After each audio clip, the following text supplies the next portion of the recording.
चलिए बात कर लेते कुछ अहम खबरों की। तो मुख्यमंत्री योगी आदित्यनाथ आज दिल्ली दौरे पर है। सीएम योगी ने पहले राष्ट्रपति रामनाथ कोविंद से मुलाकात की, इसके बाद वे प्रधानमंत्री आवास पहुंचे। यहां उनकी प्रधानमंत्री मोदी से मुलाकात हुई। मुलाकात के दौरान सीएम योगी ने काशी डिप्टी सीएम केशव प्रसाद मौर्य ने यहां पर कल्पवृक्ष और दूसरे डिप्टी सीएम ब्रजेश पाठक ने पूर्व पीएम अटल जी पर आधारित एक पुस्तक पीएम मोदी को भेंट की। सरकार बनने के बाद ये पहला मौका है जब दोनों डिप्टी सीएम केशव प्रसाद मौर्य और ब्रजेश पाठक को एक साथ लेकर योगी दिल्ली पहुंचे हैं। सीएम योगी के दिल्ली दौरे को लेकर खबर है कि योगी को यूपी फतह के लिए बड़ा गिफ्ट मिल सकता है। उनका बीजेपी में कद बढ़ाने की तैयारी है, उन्हें बीजेपी संसदीय बोर्ड में भी शामिल किया जा सकता है। जल्दी ही बीजेपी के राष्ट्रीय अध्यक्ष जेपी नड्डा संसदीय बोर्ड का पुनर्गठन करने वाले हैं। दिल्ली में पार्टी के बड़े नेताओं के साथ इस पर मंथन होगा। संभव है कि जल्द ही पुनर्गठन होने वाले पार्लियामेंट्री बोर्ड में बतौर सदस्य योगी आदित्यनाथ को भी शामिल किया जाए।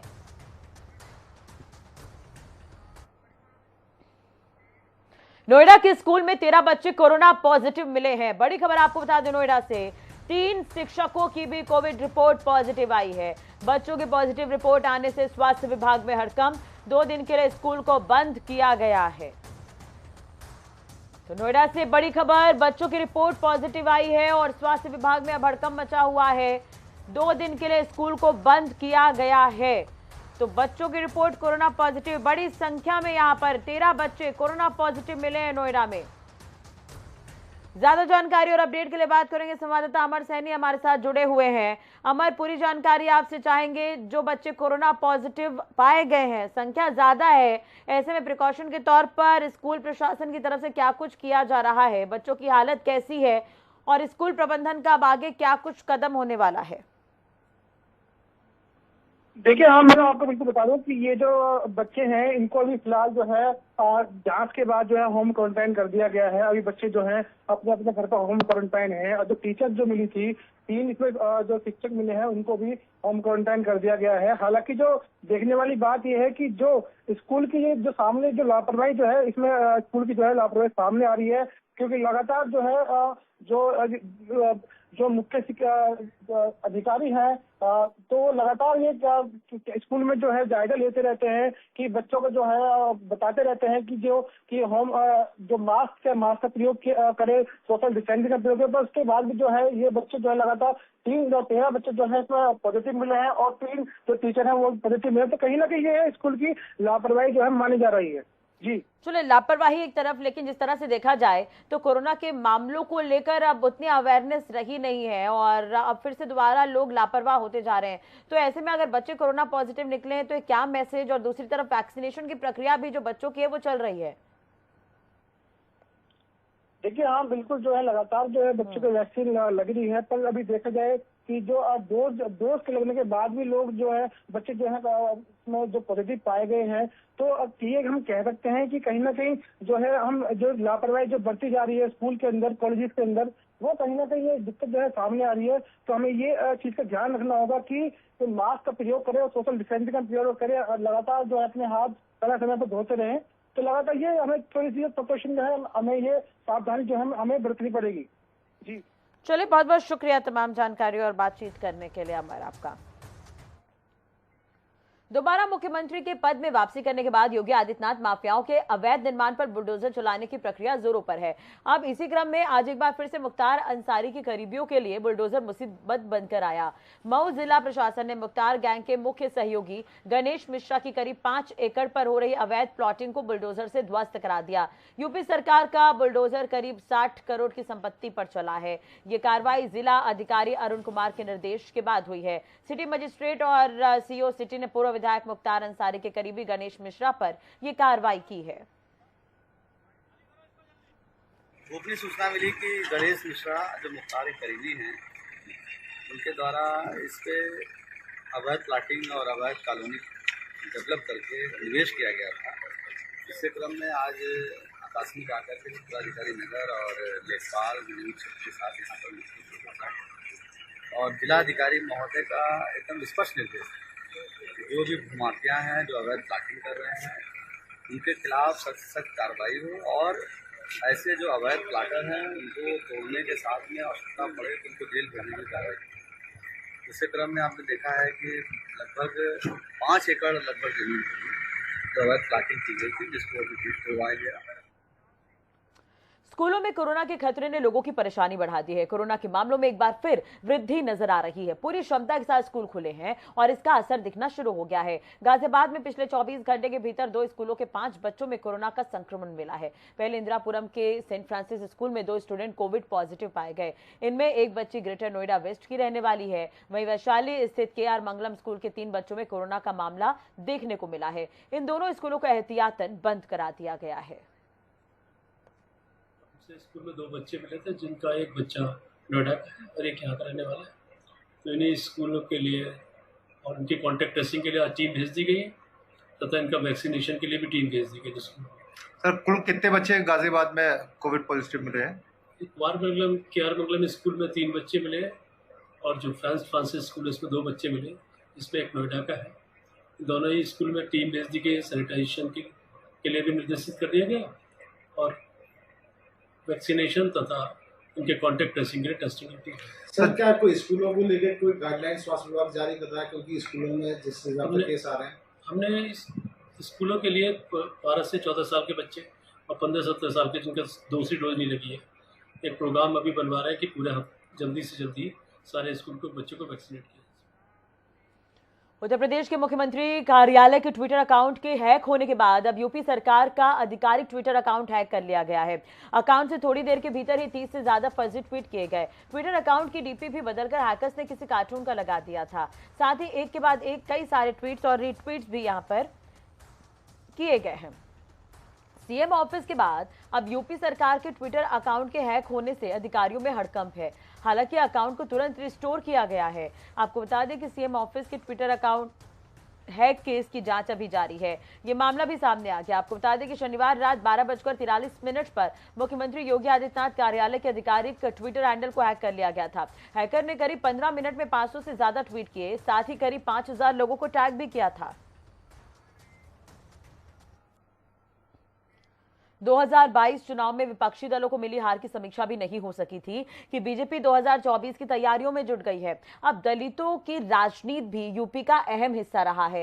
लोकसभा चुनाव के मद्देनजर शिवपाल को बीजेपी अपने खेमे में लेने की जुगत के बीच सांसद आजम खान और सांसद शफीकुर रहमान जैसे नेता भी बागी नजर आ रहे हैं। अब ऐसे में सवाल उठता है कि क्या बीजेपी आजम खान को भी पार्टी में शामिल करेगी? देखिए इन सवालों के जवाब में आखिर केंद्रीय राज्य मंत्री कौशल किशोर ने क्या कुछ कहा।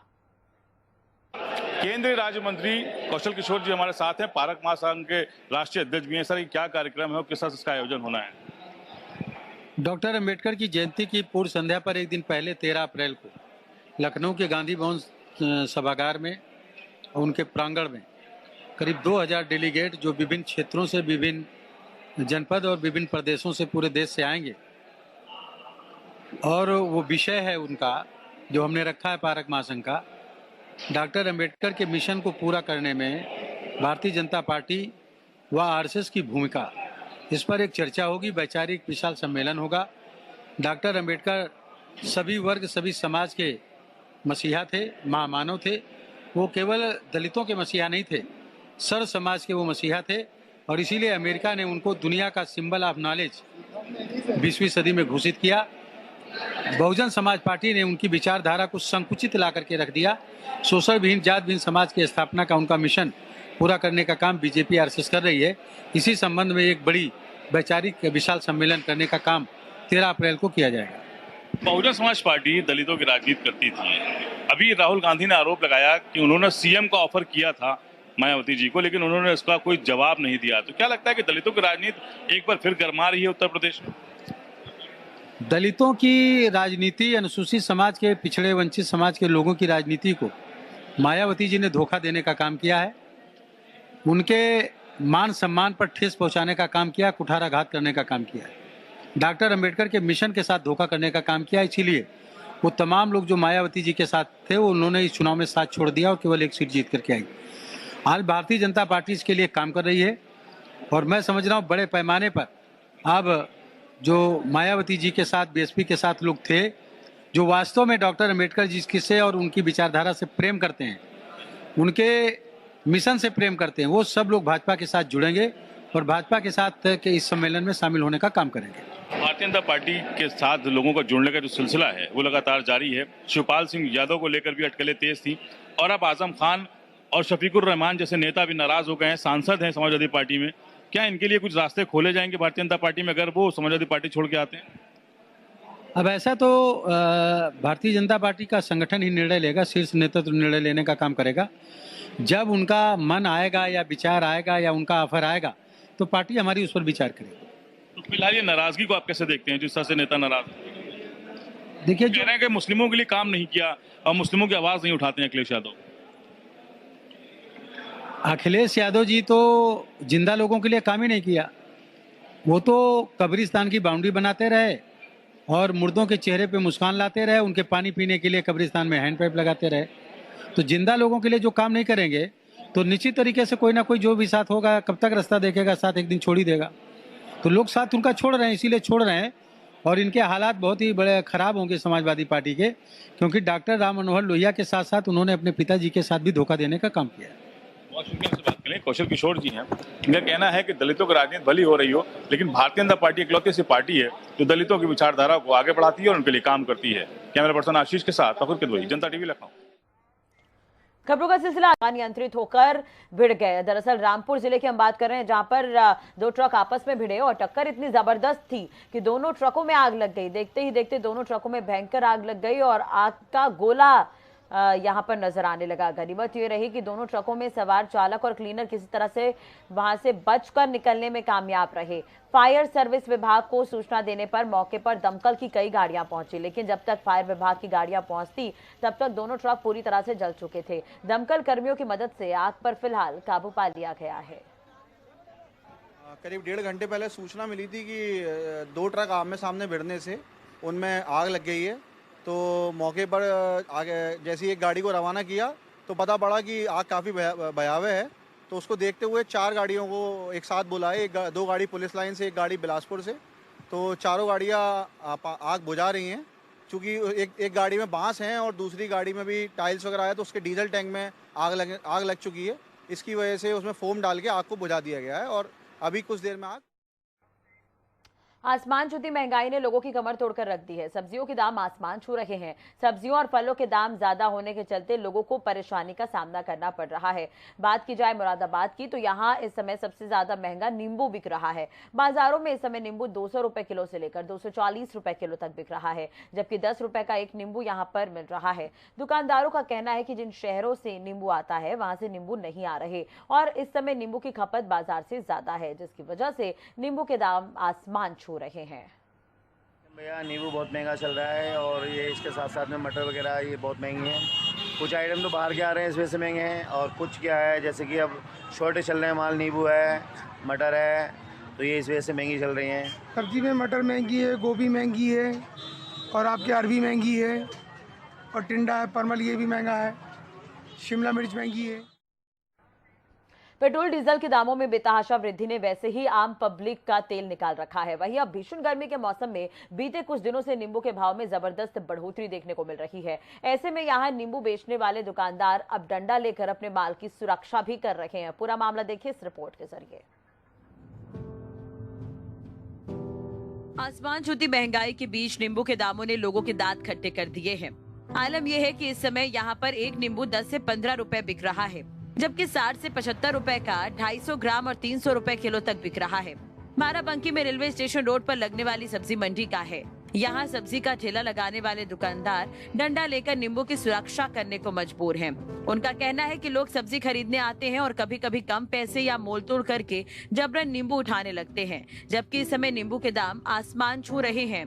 डंडा लेके इसलिए कस्टमर आते हैं, 1-2 नींबू ऐसे उठा लेते हैं, लपजप करते हैं, मना करते हैं, ज़बरदस्ती लेते हैं। महंगा नींबू, एक नींबू हम लोग को पड़ रहा है इस समय 6-7 रुपये का एक पड़ रहा है, तो इसलिए मना करते हैं। जब मानते नहीं, ज़बरदस्ती लड़ाई करते हैं, तो फिर डंडा देखते हैं तो लड़ाई नहीं होती है। वहीं भीषण गर्मी में नींबू के दाम में हुई बढ़ोतरी से परेशान लोगों का कहना है कि उन्होंने अब नींबू खरीदना ही बंद कर दिया है। लोगों का ये भी कहना है कि इतना महंगा नींबू खरीदेंगे तो बाकी सब्जी कैसे खरीद पाएंगे। हम लोग मॉर्निंग में हम लोग नींबू पानी यूज़ करते हैं, उसके लिए चाहिए, लेकिन जो भाव बताए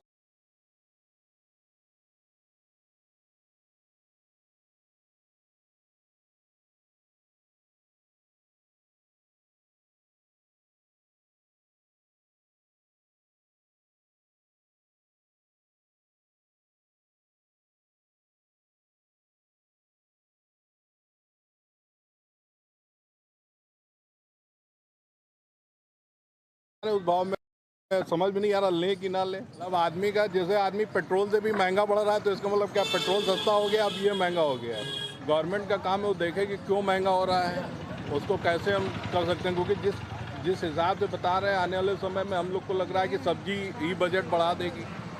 सब्जी लेना एक बहुत बड़ा काम है, क्योंकि मेन बजट में क्या होता है, जनरल आदमी के बजट में ये सब चीज़ें ही काउंट होती हैं। सब्जी काउंट होगी, गैस सिलेंडर काउंट होता है, सब चीज़ अगर बढ़ रही तो महंगाई तो हम लोग के लिए जेब से ही खर्चा होगा ना, फिर सारी चीज़ें। वहीं सब्जियों और फलों की महंगाई का दौर जारी है। गरीब आदमी से लेकर आम आदमी राहत की उम्मीद लगाए बैठे हैं। देखना होगा कि कब महंगाई के भाव कम होते हैं। ब्यूरो रिपोर्ट, जनता टीवी। इधर गर्मी की बात करें तो यूपी में बढ़ती गर्मी से आम आदमी परेशान है, तो वहीं बढ़ते तापमान के बीच प्रयागराज के पुलिस लाइन के अस्तबल में रहने वाले घोड़ों के लिए कूलर का इंतजाम किया गया है, ताकि बढ़ते गर्मी के प्रकोप से घोड़ों को बचाया जा सके। यही नहीं, अस्तबल में रहने वाले घोड़ों के लिए मौसम का ख्याल रखते हुए खाने का भी इंतजाम किया जा रहा है।